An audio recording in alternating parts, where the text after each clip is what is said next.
Mehelini, jifanye kuwa Zara basi. Hilo haliwezekani. Kwa nini isiwezekane? Sisi wawili tunafanana sana kiasi ambacho hakuna mtu anaweza kututofautisha.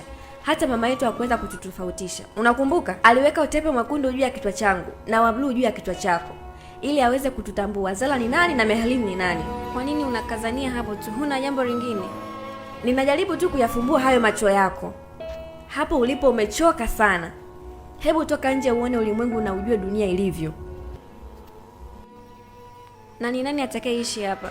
Je, Kabila akijua? Lakini Kabila hayupo. Mimi nitaishi hapa na hakuna mtu atakayejua kama Mehelini amekuwa Zara. Kwa kweli hata mimi nimechoka sana Mehelini. Ni kama wiki moja tu.